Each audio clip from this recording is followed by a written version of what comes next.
کیسے ممکن ہے کہ اپنے محبوب اور رحمت للعالمین کی موجودگی کے اندر وہ عذاب بھی نازل کرے؟ تو اللہ تبارک و تعالیٰ نے واضح فرما دیا کہ اللہ کی یہ شان نہیں ہے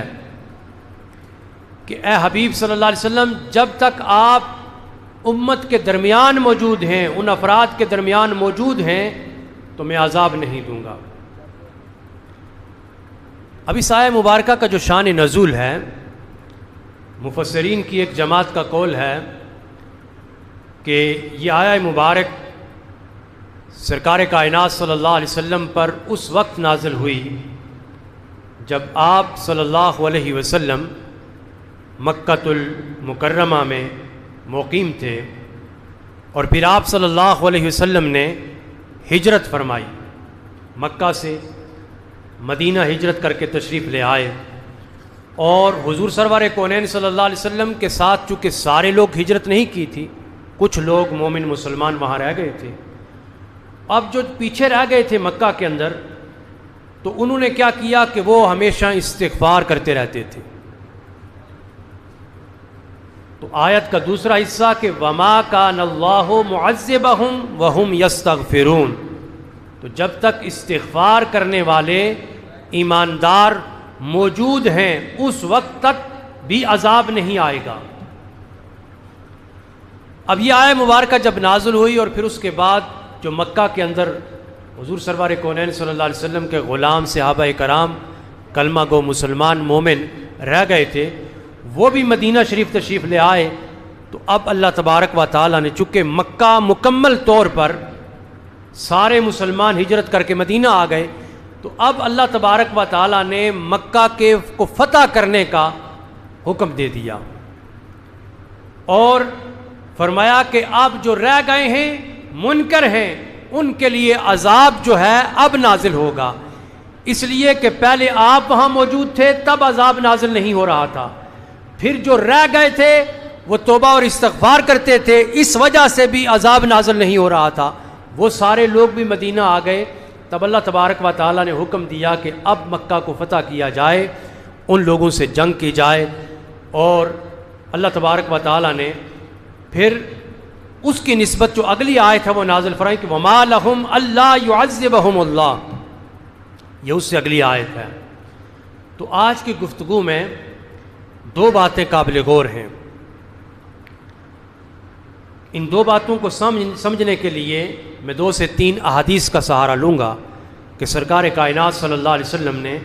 اس بارے میں کیا ارشاد فرمایا۔ حضور علیہ الصلوۃ والسلام نے ارشاد فرمایا کہ اللہ تبارک و تعالیٰ نے میری امت کے لیے مجھ پر 2 امن والی آیات اتاری ہیں، میری امت پر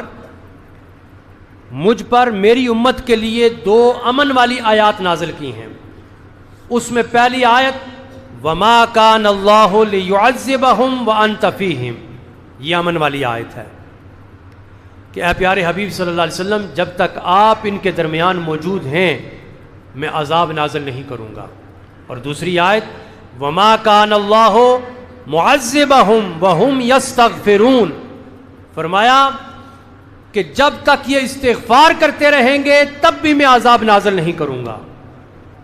تو حضور علیہ الصلوۃ والسلام نے ارشاد فرمایا کہ میری امت پر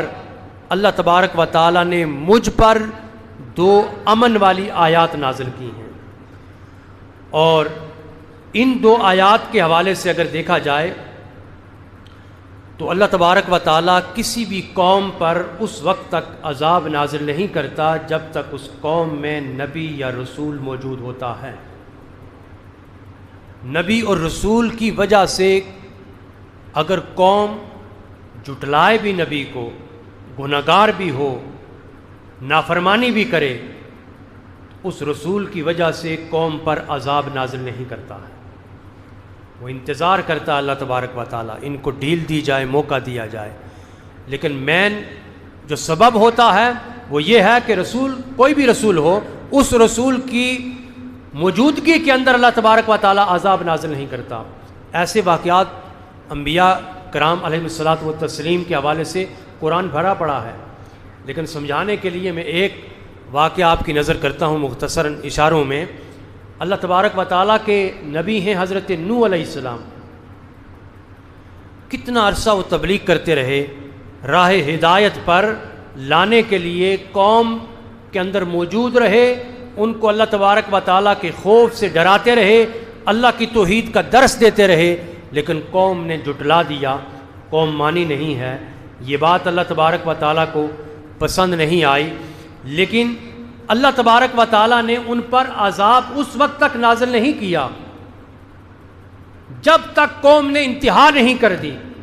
اب جب قوم نے مسلسل جھٹلاتے رہے اور انہوں نے انتہا کر دی، اب اللہ رب العالمین نے فرمایا کہ اے نوح، جو تیرے چاہنے والے ہیں، جو تیرے چاہنے والے فرمانبردار ہیں، ان کے لیے اور اپنے لیے ایک کشتی بنا، اور ان سب کو لے کر کے تو کشتی کے اندر سوار ہو جا، تو سائیڈ پہ ہو جا، پھر میں ان پر عذاب نازل کرتا ہوں۔ اس لیے کہ جب تک تو ان کے درمیان موجود ہے میں عذاب نہیں نازل کر سکتا۔ تو پھر اللہ تبارک و تعالیٰ نے نوح علیہ السلام کو جب حکم دیا، انہوں نے کشتی بنائی، اور نوح علیہ السلام نے جو چاہنے والے تھے، جو آپ کا کلمہ پڑھنے والے تھے، اللہ کی توحید کو ماننے والے تھے، ان سب کو